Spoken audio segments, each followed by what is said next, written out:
Hola, ¿qué tal? Mi nombre es Jorge Solórzano. Soy estudiante de Economía 1 en un horario de lunes y miércoles de 7 a 9 de la mañana.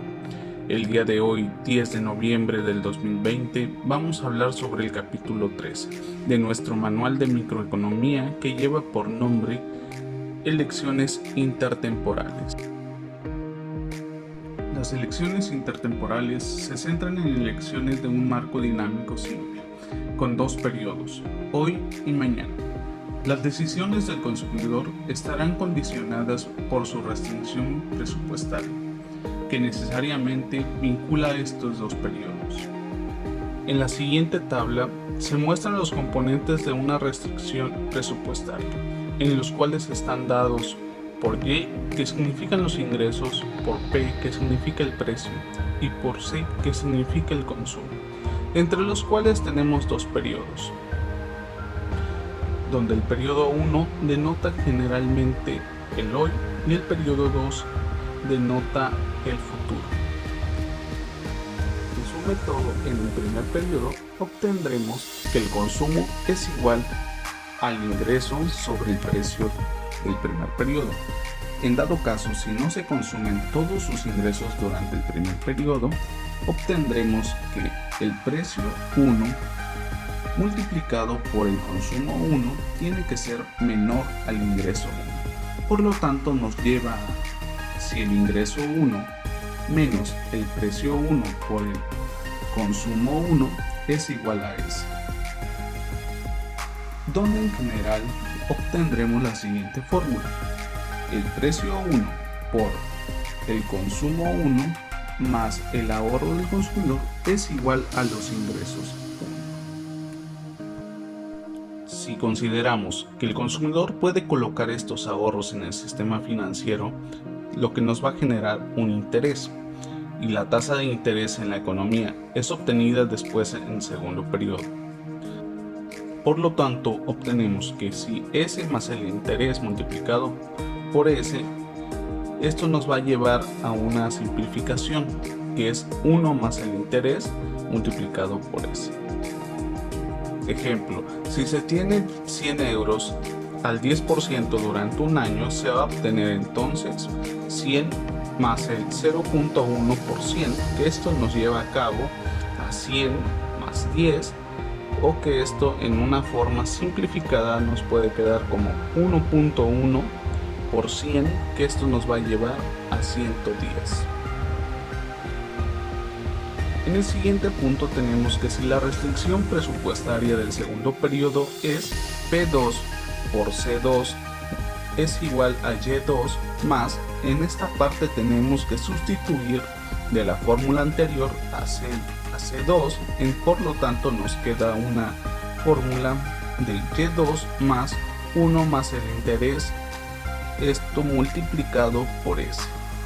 Por lo tanto, en el periodo número 1 obtenemos que P1 por C1 más S es igual a Y1.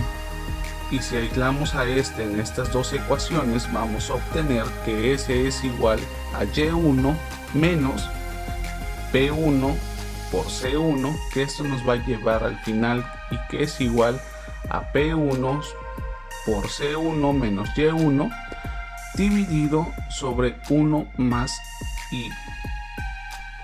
En esta parte podemos denotar que su equivalente para el consumidor tenga una suma M del mañana, entonces vamos a tener una suma de X es igual a M sobre 1 más I. Al colocar X cantidad hoy en el sistema financiero, tendríamos exactamente la cantidad M a su disposición mañana.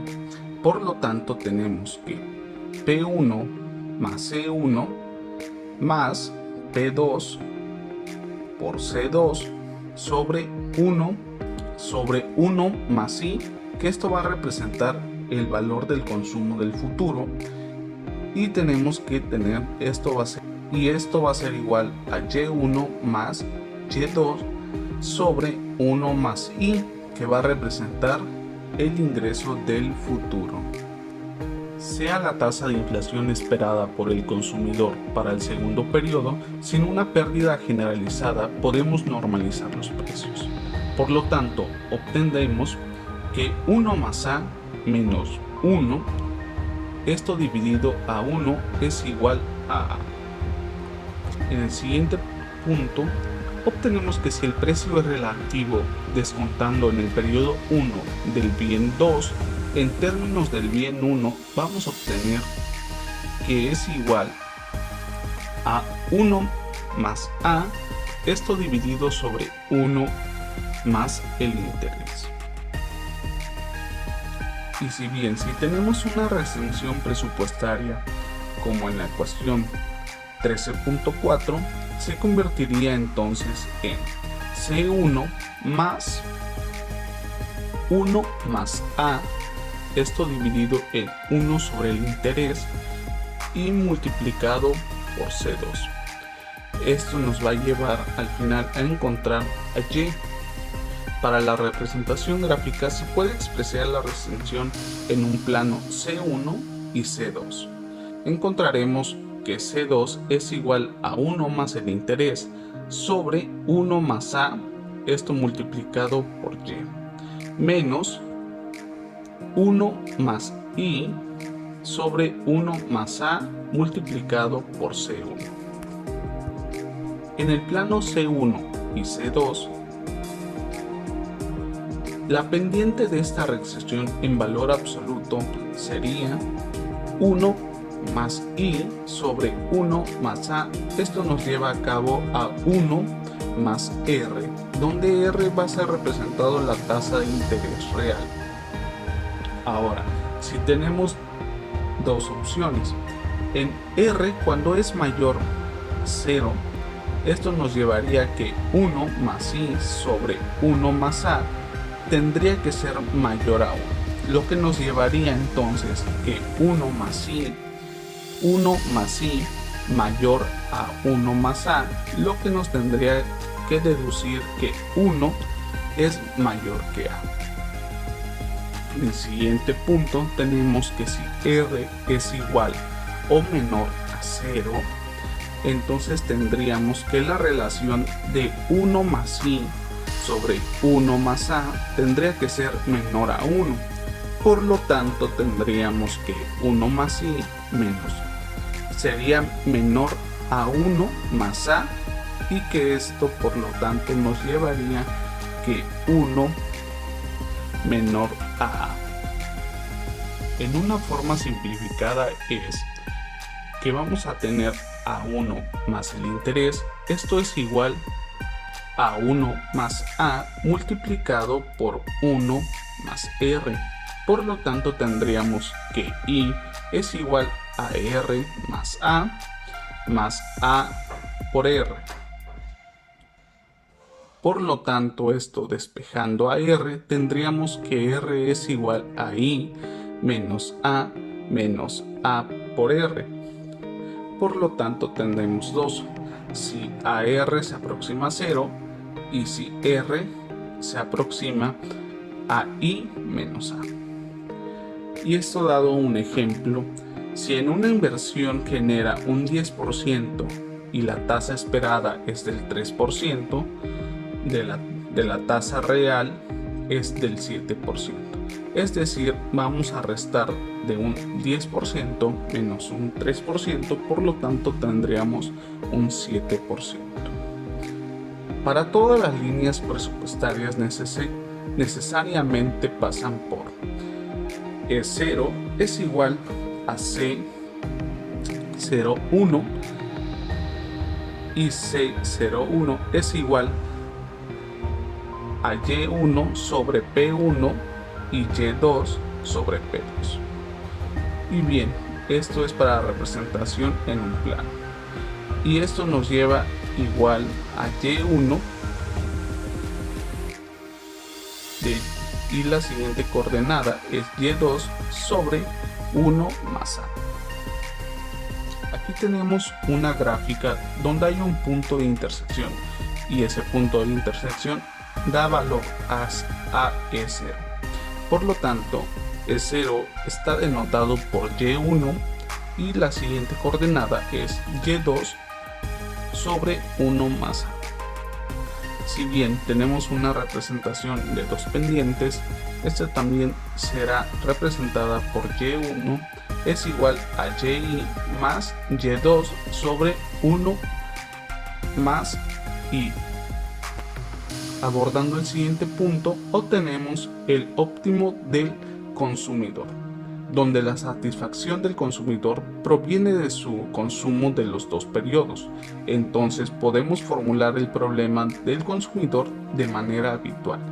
Por lo tanto, el máximo de U en las coordenadas C1, C2, por lo tanto, C1 más 1 más A sobre 1 más I por C nos va a dar un resultado de Y. Aquí vamos a obtener una gráfica que está en relación del consumo y deuda y también del ahorro de consumo. Y bien, para esto tenemos que encontrar un área que van a estar delimitados por E2, E0 y E1. En el tal, entre el punto E0 y E2 obtenemos el ahorro, mientras que en el punto E0 hacia E1 vamos a encontrar un endeudamiento.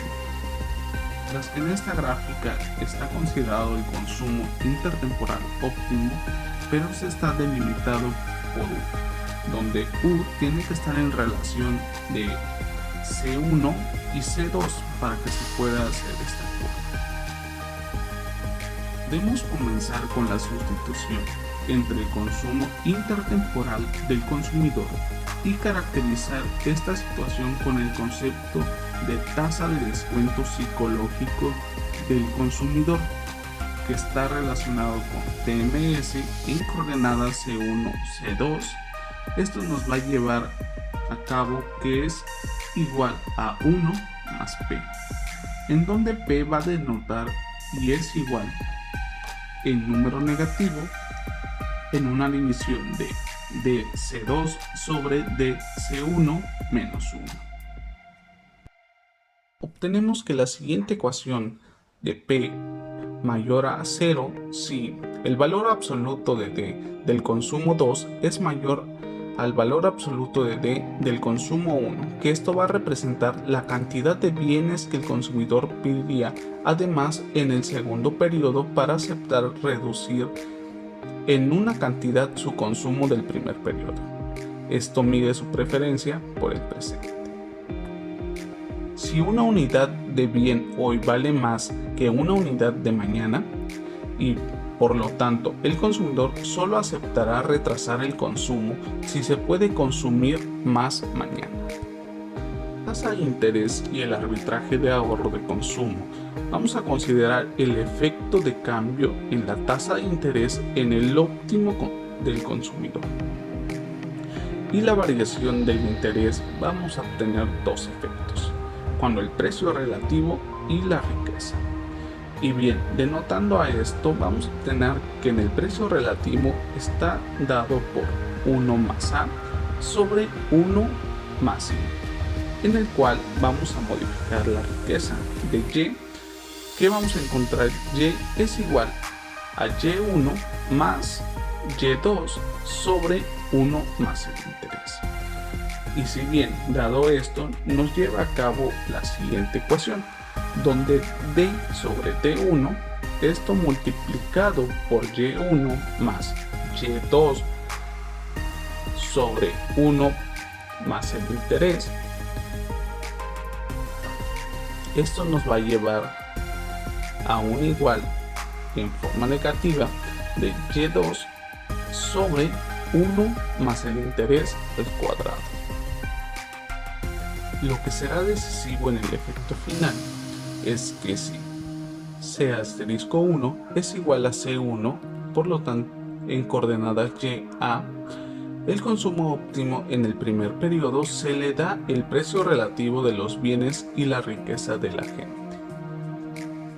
Por lo tanto se denota como la siguiente ecuación. Continuando, tenemos El primer punto es, si el individuo era un prestamista, por lo tanto S tiene que ser mayor a 0, cuyo caso va a recibir el interés en el segundo periodo. Y todo sucederá como si tuviera más ingresos. Si bien esto está dado por lo siguiente, la D de Y sobre la de I tiene que ser mayor a 0, lo que nos va a llevar a que D de C asterisco 1 entre D1 tiene que ser mayor o menor que 0. Por lo tanto, obtenemos la simplificación que ds sobre di tiene que ser mayor o menor que 0. En el siguiente punto tenemos que si un individuo era un deudor, por lo tanto obtenemos que S va a ser menor a 0, vamos a tener que reembolsar más el interés en el segundo periodo. Y todo esto sucederá como si sus ingresos hubieran caído. Por lo tanto tenemos que dy sobre di tiene que ser mayor a 0, y esto nos va a llevar al fin y al cabo a que ds sobre di tiene que ser mayor a 0. En esta figura relacionada con el efecto y el ingreso por el ahorro y deuda, resume que el efecto del ingreso que tiene lugar a través de la tasa de interés y el ahorro, dadas las preferencias, el consumidor solo aceptará ahorrar si la tasa de interés es lo suficientemente alta. Si el efecto de la tasa de inflación aumenta en una relación de 1 más A sobre 1 más I, esto aumentará y el consumo futuro se va a volver relativamente más caro. Por lo tanto, si tenemos un efecto de restricción presupuestal intertemporal, vamos a obtener la siguiente gráfica, donde va a decir que A' es mayor que A. Del mismo modo, la disminución de R hace que el ahorro sea menos atractivo y el consumidor actual aumenta a expensas del ahorro del consumo futuro.